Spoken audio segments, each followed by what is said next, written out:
Hello, welcome to Conversations with KidCare Canada. Is there an increase in anxiety disorders in children today? With us to help us sort through this question is Dr. Tisha Gangopadhyay. Tisha, welcome. Thank you for having me. I really appreciate your coming. You're welcome. Yes, so before we get started, can you tell us a little bit about what you do? Sure. I'm a clinical psychologist and I have a private practice where I mostly see children and adolescents who struggle with anxiety. A lot of them are in private schools or in university, and they're really just in high pressure kind of settings where they are just really suffering from debilitating anxiety and end up needing a little bit of support to kind of help them move forward. I'm also a mother of 2 children, so 7 and 5, and so I'm kind of working in that direction too to help them with their struggles in school and anxiety as well. Yeah. Mm-hmm. And we're going to talk a little bit about anxiety, really from the beginning of life to older children.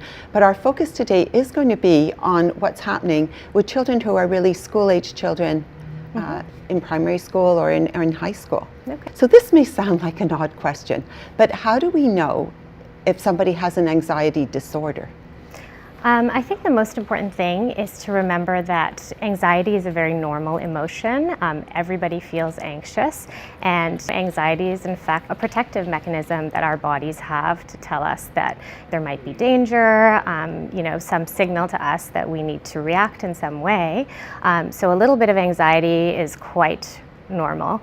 And one thing, I guess, is that when anxiety becomes a problem where, you're unable to function, or it's impossible for you to get to school or to work or to, function socially with people, that's when it becomes more of a disorder. But, a level of anxiety is completely normal, and it's your body's alarm system letting you know that you need to do something and that there's something that needs to happen. So that's the continuum of anxiety that you talk about? Mm-hmm. Like I said, anxiety kind of is, it's a normal reaction to things. It runs on a continuum. Some people have very little anxiety, and those people sometimes are risk takers, or they can be prone to accidents because they're not very cautious. Other people are so anxious that they just can't move because they're paralyzed by their anxiety. And sort of in the middle there's an optimal level of anxiety that people have that actually motivates them to do things. So it can be a good thing as well. And most of us are sort of in the middle range, but there is kind of a continuum. So the big question, why are children anxious? Well, I think there's all kinds of reasons why someone might struggle with anxiety. Often for children, it can be that they just have a genetic predisposition to being anxious, or it's a personality characteristic or their temperament. For some children, it can be that they have toxic stress in their lives or chronic stress in their lives, or they might have experienced some sort of trauma or health reasons for developing anxiety. And then for other kids, it's just a combination of both things, some genetic predisposition as well as some life experiences. So roughly how many young children and adolescents are affected by anxiety disorder? Anxiety is a very broad term. I think it does get used a lot these days for, again, that whole continuum. But in terms of disorders, I would say the stats that I've read, probably about 25% of kids between the ages of 13 and 18 struggle with mild to moderate anxiety. When we're looking at severe anxiety, it's probably more around the 5 to 6% range. But I'm feeling like in my practice especially, anxiety is coming up more and more, and it's really on the rise. We're going to look at a little video clip that you've chosen, and when we come back, we're going to talk about what parents can do. Certainly loss and sadness and events that are tragic are as much a part of life as any other. One of the things that a young child is learning from their parents and from others, from other children, is how to cope with, how to deal with those kinds of events. And they learn by watching their parents, they learn by interacting with their parents. Even pre-verbal children can can watch and attend to parents' response to something that is sad or tragic, and begin to build their capacity, their repertoire of coping mechanisms for dealing with those kinds of events by simply watching and learning from the way that their parents deal with those kinds of events. Bullying in school, conflictive relationships with other children. These are the kinds of stressors that are not only intense but go on and on and on that we think of as having more toxicity.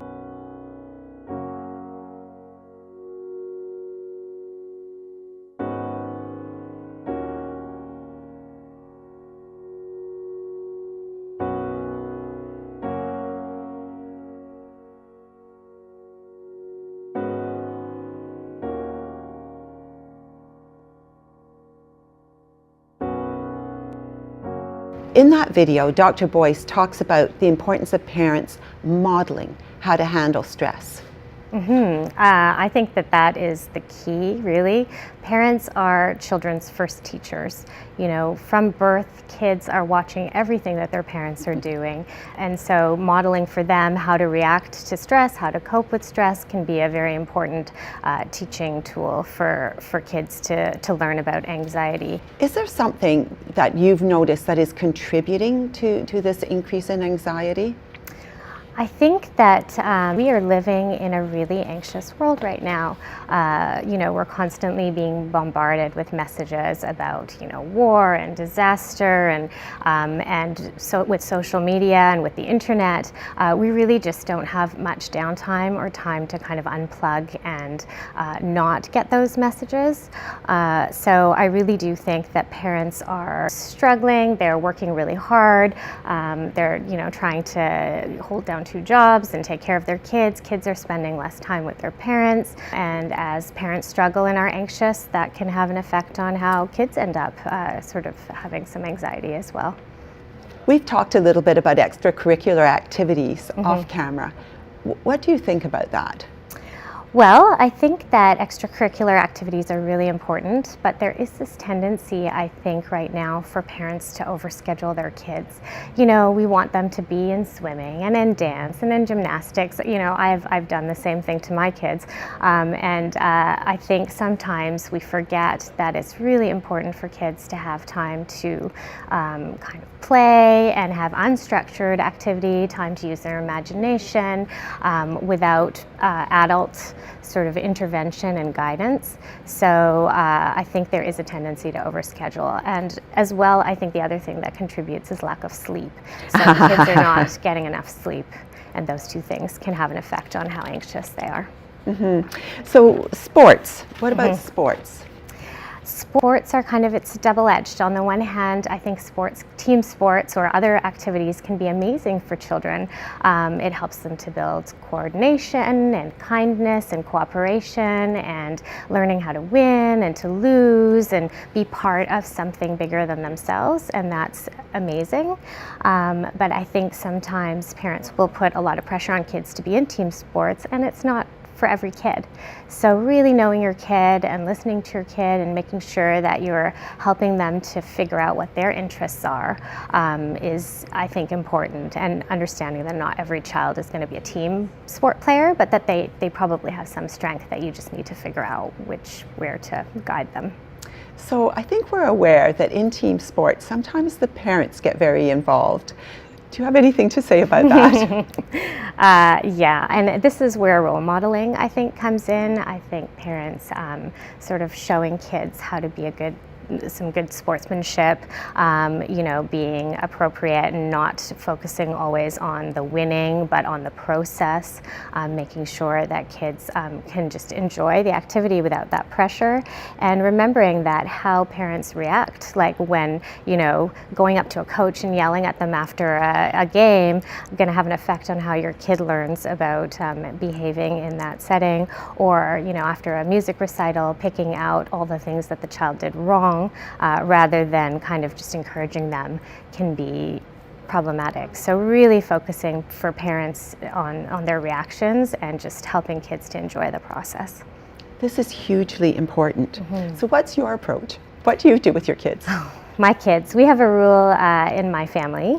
Like I said, I have a 7-year-old and a 5-year-old, and the rule is every term they just have to pick one activity, because I'm trying not to overschedule them. And once we sign up for that activity that they choose, they need to complete it, even if they like it or don't like it. If they don't like it, they're not allowed to just quit in the middle, because I think it's important for them to understand that they made a commitment. But after that term is over, if they don't want to sign up for it again, I feel it's important to listen to them and to, find another activity for them to try. And hopefully, after trying many activities, they'll find what their passion is. So we're going to take a little break now, learn a little bit more about KidCare Canada, and when we return, we're going to be talking about social media.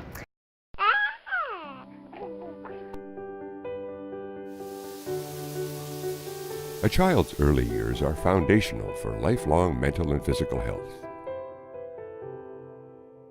KidCare Canada Society is a charitable organization incorporated in the province of British Columbia.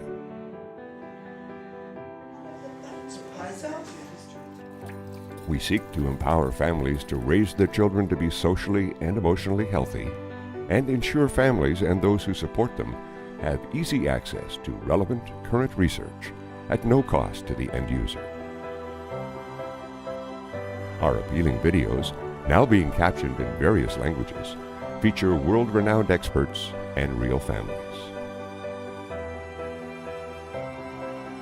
To access these videos and other free resources, log on to KidCareCanada.org. Welcome back. If you're just joining us, today we're talking about the anxiety trap, anxiety disorders in children, and with us in the studio is Dr. Tisha Gangopadhyay. Tisha, what about social media and children? That is a big topic. I think that we, in our lives, we're really trying to build self-confidence in children. As parents, we're trying to shore them up and encourage them and help them to build healthy self-confidence and self-esteem. And what I have noticed in my practice is that social media is having a huge effect on young people's confidence.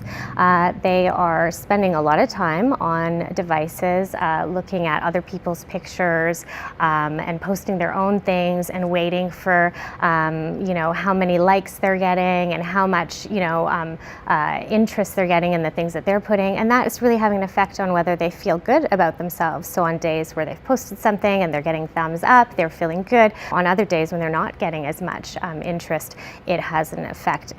This constant feeling of, I think, comparing yourself to others, looking at other people's pictures and thinking, oh, they're having more fun than I am. Oh, they went to this party, I didn't go. It really starts to erode your feeling of self-esteem, and I think that that's having an effect, the idea of just being judged by others and always comparing yourself. I think sometimes kids don't realize that the things that are being posted are really somebody's highlight reel. They're posting all the good stuff and they're not posting the sad times and the bad times. But this can lead to a lot of loneliness for young people, feeling like they're being left out or that their life is not as good as the lives of others. And it's not just children. No, it's not. Adults are doing it too. Yeah, and kids are learning from adults as well. So is this linked to perfectionism in any way? Yes, I think there is kind of a relationship between these things. Kids are, I see a lot of perfectionistic young people in my practice, and they are just afraid to make mistakes. So, and they worry a lot about everything. They will worry about their friendships, their grades, they're worrying all the way down to little things like worrying about what to order in a restaurant, or even just what they're wearing and whether it's good enough. So that tendency, I think, can become very debilitating, especially in a school setting where young people are they get so caught up in making mistakes that they end up just being paralyzed, not able to study, and then this creates a vicious cycle where, you know, they're unable to study, they're afraid they're going to fail, they're unable to study. When they don't study, they don't do as well, and then that reinforces the idea that, you know, they're going to fail, and it just keeps on kind of going. So, how do you feel about mistakes? I think that they are key to building resilience, really. I mean, without the opportunity to make mistakes, I feel like you don't really learn. So I think for parents, it's important to try not to control their child's environment and to try and let them do things on their own and make those little mistakes. Especially as a young person, it's a good time to do it under the supervision of their parents, because, you know, these mistakes are usually little mistakes. So for parents to release that control, let their kids make mistakes and learn from the process, ends up kind of giving them that confidence to realize that they can do it. Even if they make little mistakes or they're not perfect, things are still going to be okay. So you're thinking about letting children make mistakes from the time they're very little? Yes, from when they're infants, even little things like, you know, when they're playing, allowing them to explore their environment and maybe, you know, pick something up and drop it on the ground, and that's okay, all the way down to, you know, in grade school. Right now, my child is working on a school project, and I know that I'm having a hard time letting go of the control, and she's in grade 2, sitting back and supporting her in doing her project without trying to fix every little spelling mistake or make sure all the lines are straight or the writing is exactly, you know, perfect. So I feel that tendency to want to control, and I think that it's important for us to kind of stand back a little bit. Let's stand back for a minute and take a look at a video clip. Perfect.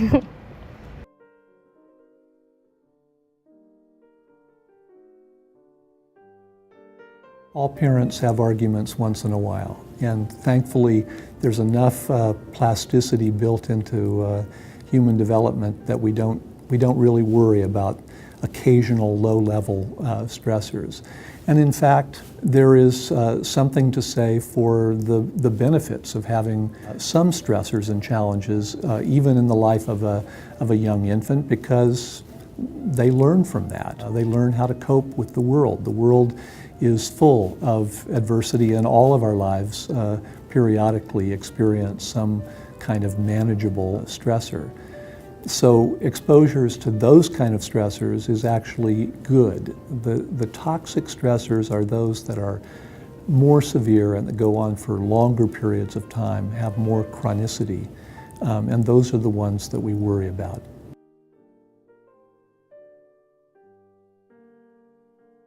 Some of what we regard as toxic stress is unavoidable, and there are children who, by chance or circumstance, do sustain a major stressor. And at that point, it is important for parents to know something about the kinds of things that they can do to protect that child. And the answer to that really begins with the importance of relationships, of supportive, protective relationships. So being sure that during a time of major stress that the child is surrounded by people who love him or her, who have a history in their family, people who are known to the child as part of their support. Part of their nurturing world is certainly one thing that parents can do to ensure that those relationships are there and present and visible to the child. Other things that may be important during periods of undue or toxic stress is maintaining the predictability of life, maintaining routines, having things that happen on a day-to-day basis that are predictable, expectable, that are the known aspects of life. Almost as a kind of representation that life is going to go on despite the experience of stress that the child has just sustained. So Dr. Tom Boyce was talking about resilience and that children can handle a little stress. Yes, I mean, stress is part of life, right? So we do want to teach them from a young age that, we can handle little things. So for example, having to take your child in for a vaccination, or, leaving them with a sitter for a night. These are all things that kids can handle, and in fact, the more they do these little bits of stressful situations and end up seeing that they're okay afterwards and that their parents are there afterwards to be with them, and parents always return when they go away. These things do help kids to learn how to handle stress and to be more resilient. Mm-hmm. So what about bullying? That's not really a good kind of stress. No, bullying, I think we could do a whole show on bullying. So, I mean, in short, I think if your child is being bullied, I think as a parent, it's really important to listen to them, work with the schools, to kind of show your children that you're taking this seriously, and that can help to reduce the level of anxiety. I think it's a very emotional issue for a lot of parents, right? And so I think really paying attention as a parent to how you're reacting to the bullying, and making sure to model for your kids that it's going to be okay, because kids look to their parents for reassurance and they look to their parents for guidance. So keeping a calm demeanor about the whole thing and helping your child to strategize how they're going to handle the situation, understanding that it's not about the child, it's usually about the bully, trying not to react too much to it, and work with them on how to manage that situation, I think, is the most important thing. That is very helpful. Yeah. Now, are there other things parents can do to help their children if they're being bullied? I know that what you worry about children being isolated. Oh yeah, absolutely. I mean, you're right. I think one of the fears with bullying is that the child will be on their own and lonely and not have any friends. So what I tell parents, whether a child is being bullied or not, from a young age, I think it's very important for kids to have multiple groups of friends. So friends from school, maybe family friends, children of family friends, neighbors, friends through your sporting group, so that if one area of your social life isn't going very well, children have other areas where things are going well, so they have that social support from other areas. Because isolation, I think, is part of the biggest problem with bullying, is the child becomes isolated. So you mentioned at the beginning that some children, children have different temperaments. Mm-hmm. So what about the shy child?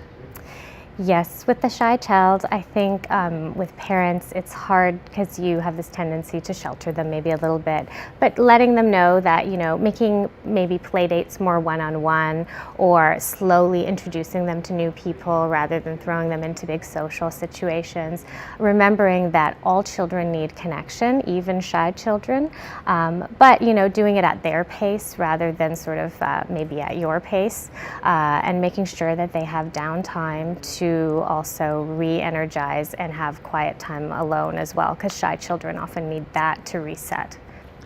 So you mentioned before that it was important to help children strategize. Mm-hmm. So what are some of the things that children can do and with their parents to help manage anxiety? I think as parents, it's important for us to teach children that anxiety is a normal part of life, that there are lots of tools that you can use to manage anxiety. I think for parents, again, as I've talked many times about modeling healthy behaviors and parents managing their stress in a healthy way will show kids how to manage. Getting physical activity and exercise with your kids, teaching them to breathe deeply, teaching them about their emotions and talking about their emotions, making sure they're having fun, laughing with them, horseplay, touching, even physical contact is very important with young kids and parents.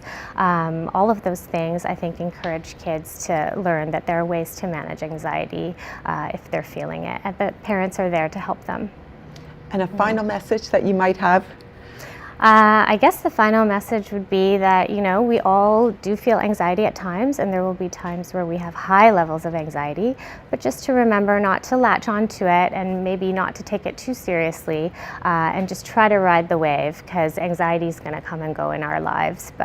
And if it becomes a very big problem and you find that it's really getting in the way, there are resources that can help you, online resources, books, and then of course there's always finding a professional who can do some cognitive behavioral therapy to help kind of manage the symptoms. Tisha, thank you so much for coming today, but I especially want to thank you for all the work that you have done for KidCare Canada. You're stepping down now as Vice President of the Board of KidCare Canada Society, where you have been since our inception as a charitable organization in 2011. You have done such incredible work, and you have been so helpful in front of everybody and behind the scenes, and I'm just thrilled that you have decided to stay on and be an advisor for us. Thank you so much. You're welcome. Thank you for having me. We've run out of time for today, but I'm just so pleased, Tisha, that when we were off camera, we had a chance to talk, and you shared with me I had a question, which was, do little children who are afraid of monsters and who are afraid of the dark, does that mean that they're going to grow up to be anxious children? And you really consoled me by saying, no, not at all. It's a typical developmental stage, and there's not a relationship between little ones who are afraid of the dark or afraid of monsters and children who are anxious. So thank you so much for sharing that too. And thank you for watching us. Remember, you can visit us on our website, follow us on social media, and we're here to support you on your journey as a parent.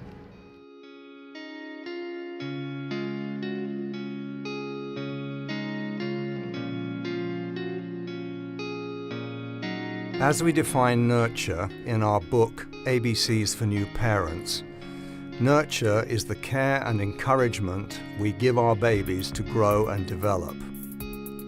The ABC's book is being distributed to all new parents in the province, and copies can also be purchased online at the Queen's Printer through Crown Publications.